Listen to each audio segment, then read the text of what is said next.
কাল দুপুরবেলা আনুমানিক 12:30টার দিকে, একটা 12টা 12:30টার দিকে আমার কাছে রানা, আমার কেস পার্টনার, মিথ্যা মামলার আমরা সহপাঠী বলছে যে মামা ভাই আপনি একটু আসেন, আলামিন সহ বসে আমরা এই মামলার ব্যাপারে একটা সমাধান করবো। তা আমি কোনো দেখ একটু 12টা 12:30 বাজে গেছি, একটু খানারটা নিয়ে গেছি গে, আমি না আইয়া খাইয়ে তো আমি গেলাম। যাওয়ার পরে এনে বসছি, বসে এনে অনেকগুলো লোক আসছিল। তো আমার বিভিন্ন রকমের আমার জন্য কথা করতেছে, খবর নাই এটা না এটা না। যাক আমি করলাম যে আমরা করতেছে আলামিনে যে মামা মামলাটা তো বহু টাকা সেটাছে, এখন তো আপনার ভাগে 5 লাখ টাকা লাগবে। ওকে মামা আমি কমতে দেবো কইয়া আলামিনে কিছু বলার আগেই অন্যরা খেপে যাইয়া একটা আক্রমণ শুরু হয়ে গেছে। কি আলামিনে বুঝতে পারছে না বা তা আমি বুঝতে পারছি না।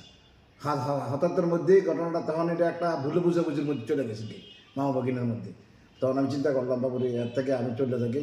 এরপরে আমি হাতাহাতি করার পরে আমি চলে আসছি। বাগিনা পরে আমার যাই পেছন মাপতাম চাইছি, বলছে মামা বড় বড় অপরাধ হয়ে গেছে কি, এটা তারা ভুল করে লেছে বা আমি ভুল করে লেছি, এটা আমরা পারিবারিকভাবে শেষ করি বলবো, এটা আপনি মনে করেন না। বাগিনা আমার দূরে কাঁদছে, আমি বাগিনা দূরে কাঁদছি।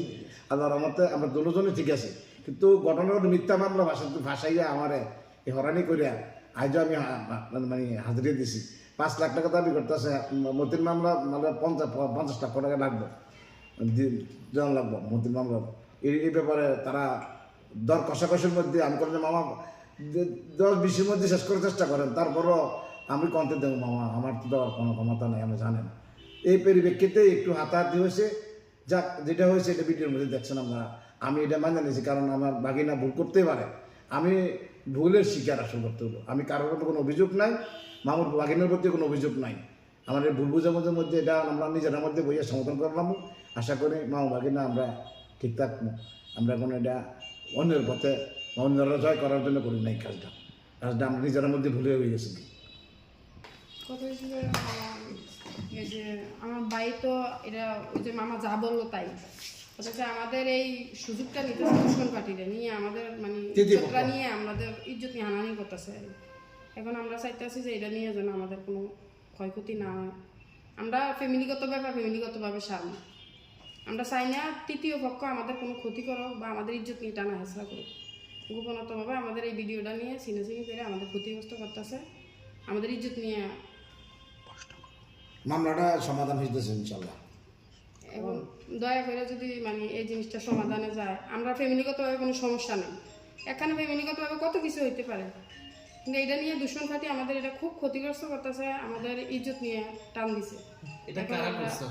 দ্বিতীয় পক্ষ অনেক দুশ্মন আছে, তৃতীয় পক্ষ যারা আমাদের ক্ষতি করার জন্য সবসময় বসে। ফেসবুকে ছাড়ছে তারাই তো তৃতীয় পক্ষ। আপনাদের কোনো পূর্ব শত্রুতার কারণে হইতে পারে। আমার ভূতে কর্ম যাইতে পারে না, যে কোনো কর্ম যাইতে লাগে একটা না একটা বাধা দেয়, একটা না একটা বাধা। পুলিশ পাঠাইবো, নইলে সন্ত্রাস পাঠাইবো, নইলে শ্রেণী দা পাঠাইবো, ও ঠুসঠাস করে আমার ভূতে কোনো কাম কাজে কোনো একটা কিছু কোনো একটা ব্যবসা করে কইতেছে আমি হালাল পথে খাইতাম চাই, আমার এও দেয় না মানছি আমি হালাল পথে খাইতাম। মা আমি কিভাবে খাইতাম, এরপরও তারপরে যদি ওই মাটির ব্যবসা ধরছে, এরপরও চান্দা চাই ওই নজদিক একবার চান্দা চাই মারামারি ভিডিও লাগিয়ে গেছে। এরপর আমার পুতুর উপরে একটা জামিলা হালাই দিছে। আমার পুতুর কোনো একটা কাজ ধরতে পারে না, মোটামুটি কাজ ধরলে ওই বাড়ির কাজ, বালুর কাজ, ওই অন্য কাজ ধরলে এই তাই কইতেছে আমি হালাল পথে খামু।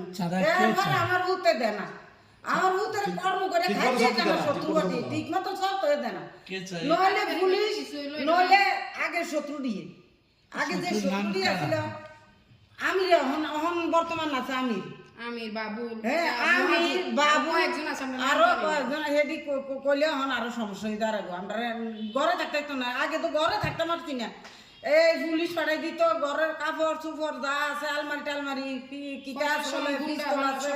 চুরি আছে কিচ্ছু না ভাই। আমরা এত হস্তনস্তর করিয়া আমার পুত্রের তছনছ করে কত বছর জেল খাটাইছে, করা বয়স থেকে জেল খাটছে, এরপর বিয়ে করাইছি, বড় মনে সংসারে 1 মাস করতে পারে না ঠিক করে, এই শত্রু লেগে বললে এই তার বাইরে অনেক কামাই করতেছে দেখছে, এই যে শত্রু স্টার্ট হয়েছে, শত্রু আর মিসমার্ট হইতেছে না, এই শত্রু শেষ করে সারতেছে। আমি তো কি করতাম, আমার ভূত লইয়া আমি কটা করতেছে, আমি আমার পুত্র লই যাই কিন্তু আমার পুত্র লইয়া কি কথা মানে আমাদের ফ্যামিলিতে কোনো সমস্যা হলো দুশ্মনেরা টাইম এটারও অন্যদিকে নিয়ে যায় ভূতেরে তারা কি ভেবে বাইরে লাইতে চাইতেছে একবার গাঙ্গে এবার নিয়ে বানাইতে লাগছিল এবার চারিদিকে বের দিয়ে একলা এবার ফোন দিছে ফোন দিছে গাছালা বড় করে দেখে ফোন ধরে আফাকো আমার তো মাইরে লাইতেছে দিয়ে গাইয়ে আমি মাইরে লাইতেছে আমরা কেটে কেটে আছে বাসান এ বালু দুমের কোন শত্রু আমিরা টামিরা দুইতে চোখ আছে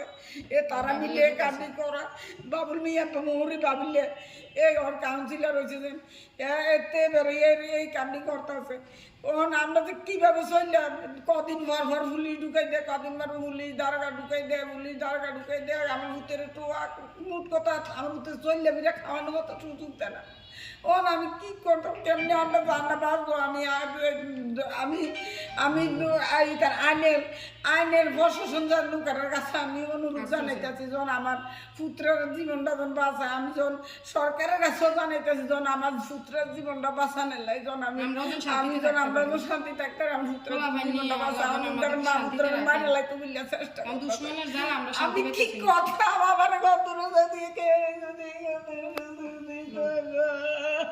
ও আল্লাহ আমার ভূতেরে এত শত্রু বিপরের মতো শত্রু লাগে গিয়েছে কি করতাম আমার ভূতের আপনারা আপনার কাছে আমি অনুরোধ জানাইতেছি আপনারা আমার ভূতের কেমনি বাঁচাইবেন কতলা মামলা মিথ্যা মামলা বেড়ে দিছে ওই ছাত্র মামলা বলে দিছে ছাত্র মামলা আবার কি মামলা নারী নির্যাতন মামলা দিছে নারী নির্যাতন কখন লেট করছে এইটা কইয়া আমার ভূতের বেজালে আলাই দিছে এবার আমার ভূতের জেলখানা আমার ভূতে লেট করছে এটা কইয়া আমার ভূতের বেজালে আলাই দিছে আমি কি করতে কেমনি কি করতাম আমি কোনো কিচ্ছু পথ পাই না আর আমার কোনো কেউ নাই গার্জিয়ান নাই একটা গার্জিয়ান বলতে আমার নাই একটা গার্জিয়ান বলতে নাই ভাই সুষ্ঠু বিচার আপনি কি চান এখন আসলে এইসবের মানে আপনার বিরুদ্ধে এভাবে অপপ্রচার চালাইতেছে আপনি কি চান যারা এই ভিডিওটা না বাইরে করতেছে যারা এই ধরনের মিথ্যা ভিডিওগুলা প্রকাশ করতেছে তাদেরকে তদন্ত করে শাস্তির আওতা আনার জন্য আমি অনুরোধ করছি ঠিক আছে